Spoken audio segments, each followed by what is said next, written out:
Clip number 788۔ اس clip میں آپ قرآن پاک کی سورہ مریم کی آیت نمبر 58 سے 59 تک کی تلاوت، ترجمہ اور تفسیر قرآن صراط الجنان سماعت فرمائیں گے۔ بسم اللہ الرحمن الرحیم۔ ترجمہ، اللہ کے نام سے شروع جو نہایت مہربان رحمت والا ہے۔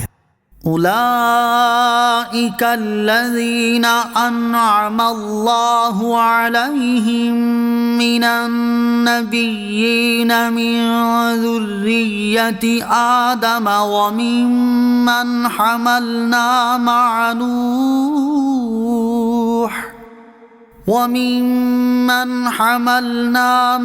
نوح ومن ذرية إبراهيم وإسرائيل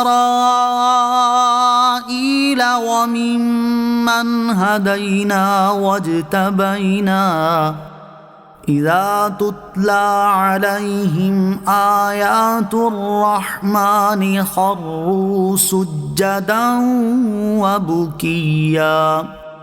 ترجمہ، یہ وہ انبیاء ہیں جن پر اللہ نے احسان کیا، جو آدم کی اولاد میں سے ہیں اور ان لوگوں میں سے ہیں جنہیں ہم نے نوح کے ساتھ سوار کیا تھا، اور ابراہیم اور یعقوب کی اولاد میں سے ہیں اور ان لوگوں میں سے ہیں جنہیں ہم نے ہدایت دی اور چن لیا۔ جب ان کے سامنے رحمان کی آیات کی تلاوت کی جاتی ہیں تو یہ سجدہ کرتے ہوئے روتے ہوئے گر پڑتے ہیں۔ اولئک الذین انعم اللہ علیہم، یہ وہ ہیں جن پر اللہ نے احسان کیا۔ اللہ عز و جل نے سورہ مریم کی ابتدا سے یہاں تک مختلف انبیاء کرام علیہ السلام کے حالات و واقعات فردن بیان فرمائے، مگر اب تمام انبیاء کرام علیہ السلام کا مشترکہ ذکر کیا جا رہا ہے، جن میں حضرت ادریس، حضرت نوح، حضرت ابراہیم، حضرت اسماعیل، حضرت اسحاق، حضرت یعقوب، حضرت موسیٰ، حضرت ہارون، حضرت زکریا، حضرت یحییٰ اور حضرت عیسیٰ علیہ السلام شامل ہیں۔ اور یہ وہ مبارک ہستیاں ہیں جنہیں اللہ تعالیٰ نے نبوت اور رسالت کا منصب عطا کر کے ان پر اپنا خصوصی احسان فرمایا اور انہیں اپنی طرف ہدایت دی اور انہیں شریعت کی تشریح اور حقیقت کے کشف کے لیے چن لیا۔ اذا تتلی علیہم آیات الرحمن، جب ان کے سامنے رحمان کی آیات کی تلاوت کی جاتی ہیں۔ اس آیت سے مراد یہ ہے کہ اے لوگو، تم سے پہلے انبیاء کرام علیہ السلام نسبی شرافت میں بلند مرتبہ رکھنے، نفس کے کامل ہونے اور اللہ تعالیٰ کی بارگاہ میں قرب کے مقام پر فائز ہونے کے باوجود جب اپنے اوپر نازل ہونے والی کتابوں میں اللہ تعالیٰ کی آیتیں سنتے تو اللہ تعالیٰ کے خوف سے رویا کرتے اور سجدے کیا کرتے تھے۔ تو تم بھی ان کی سیرت پر عمل کرو اور جب قرآن کی آیتیں سنو تو اللہ تعالیٰ کے خوف سے گریہ وزاری کیا کرو۔ فخلف من بعدهم خلف اضاعوا الصلاة واتبعوا الشهوات فسوف يلقون غيا۔ ترجمہ، تو ان کے بعد وہ نالائق لوگ ان کی جگہ آئے جنہوں نے نمازوں کو ضائع کیا اور اپنی خواہشوں کی پیروی کی، تو ان قریب وہ جہنم کی خوفناک وادی غی سے جا ملیں گے۔ فخلف من بعدهم خلف، تو ان کے بعد وہ نالائق لوگ ان کی جگہ آئے۔ اس آیت میں انبیاء کرام علیہ السلام کے بعد آنے والے ناخلف اور نالائق لوگوں کی دو خرابیاں بیان کی گئی ہیں۔ نمبر 1، انہوں نے نمازیں ضائع کی۔ اس سے مراد فرض نمازیں چھوڑ دینا یا نماز کا وقت گزار کر نماز پڑھنا مراد ہے، مثلا ظہر کی نماز عصر میں اور عصر کی مغرب میں پڑھنا۔ نمبر 2، اپنی خواہشوں کی پیروی کی، یعنی انہوں نے اللہ تعالیٰ کی اطاعت پر اپنی نفسانی خواہشات کی پیروی کو ترجیح دی اور اللہ تعالیٰ کی اطاعت کرنے کی بجائے گناہوں کو اختیار کیا۔ ایسے لوگوں کے بارے میں حضرت عبداللہ بن مسعود رضی اللہ تعالیٰ عنہ سے روایت ہے، اور یہ مسلم شریف کی حدیث ہے کہ رسول کریم علیہ السلام نے ارشاد فرمایا، اللہ تعالیٰ نے مجھ سے پہلے جس امت میں بھی جو نبی بھیجا، اس نبی کے لیے اس امت میں سے کچھ مددگار اور اصحاب ہوتے تھے جو اپنے نبی کے طریقہ کار پر کاربند رہتے۔ پھر ان صحابہ کے بعد کچھ نالائق لوگ پیدا ہوئے جنہوں نے اپنے کام کے خلاف بات کی اور جس کا حکم دیا گیا اس کے خلاف کام کیا، لہذا جس شخص نے ہاتھوں سے ان کے خلاف جہاد کیا وہ مومن ہے، اور جس نے ان کے خلاف زبان سے جہاد کیا وہ مومن ہے، اور جس نے دل سے ان کے خلاف جہاد کیا وہ بھی مومن ہے، اور اس کے بعد رائے کے دانے برابر بھی ایمان کا کوئی درجہ نہیں۔ نماز ضائع کرنے کی صورتیں اور 3 وعیدیں۔ اس آیت میں نماز ضائع کرنے کو سب سے پہلے اور دیگر گناہوں کو بعد میں ذکر کیا گیا۔ اس سے معلوم ہوا کہ نماز ضائع کرنا گناہوں کی جڑ ہے۔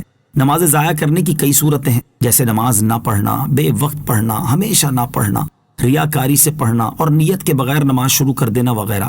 احادیث میں نماز ضائع کرنے کی بہت وعیدیں بیان کی گئی ہیں، ان میں سے 3 وعیدیں سماعت کیجیے۔ نمبر 1، بخاری شریف کی حدیث ہے، حضرت نوفل بن معاویہ رضی اللہ تعالیٰ عنہ سے روایت ہے، حضور اقدس علیہ السلام نے ارشاد فرمایا، جس کی نماز فوت ہوئی گویا اس کے اہل و مال جاتے رہے۔ نمبر 2، حضرت ام ایمن رضی اللہ تعالی عنہا سے روایت ہے، نبی پاک علیہ الصلوۃ والسلام نے ارشاد فرمایا قصدن نماز ترک نہ کرو، کیونکہ جو قصدن نماز ترک کر دیتا ہے اللہ عز و جل اور رسول علیہ الصلوۃ والسلام اس سے بری الذمہ ہے۔ نمبر 3، حضرت عقبہ بن عامر رضی اللہ تعالیٰ عنہ سے روایت ہے، نبی کریم علیہ الصلوۃ والسلام نے ارشاد فرمایا ان قریب میری امت سے کتاب والے اور دودھ والے ہلاک ہوں گے۔ میں نے عرض کی یا رسول اللہ صلی اللہ تعالیٰ علیہ وسلم کتاب والوں سے کیا مراد ہے؟ ارشاد فرمایا یہ وہ لوگ ہیں جو اللہ کی کتاب کو اس لیے سیکھیں گے تاکہ اس کے ذریعے ایمان والوں سے جھگڑا کریں۔ میں نے پھر عرض کی یا رسول اللہ صلی اللہ تعالیٰ علیہ وسلم دودھ والوں سے کیا مراد ہے؟ ارشاد فرمایا یہ وہ لوگ ہیں جو خواہشات کی پیروی کریں گے اور اپنی نمازیں ضائع کریں گے۔ فسوف یلقون غیا، ان قریب وہ جہنم کی خوفناک وادی غی سے جا ملیں گے۔ آیت کے اس حصے میں نمازیں ضائع کرنے اور اللہ تعالیٰ کی اطاعت کے مقابلے میں اپنی خواہشوں کی پیروی کرنے والوں کا انجام بیان کیا گیا کہ وہ ان قریب جہنم کی خوفناک وادی غی میں ڈال دیے جائیں گے۔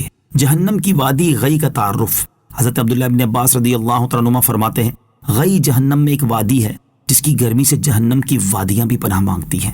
یہ ان لوگوں کے لیے جو زنا کے عادی اور اس پر مصر ہوں، جو شراب کے عادی ہوں، جو سود خور اور سود کے عادی ہوں، جو والدین کی نافرمانی کرنے والے ہوں اور جو جھوٹی گواہی دینے والے ہوں۔ صدر الشریعہ مفتی امجد علی اعظمی رحمۃ اللہ تعالی فرماتے ہیں غی جہنم میں ایک وادی ہے جس کی گرمی اور گہرائی سب سے زیادہ ہے، اس میں کنواں ہے جس کا نام ہب ہب ہے۔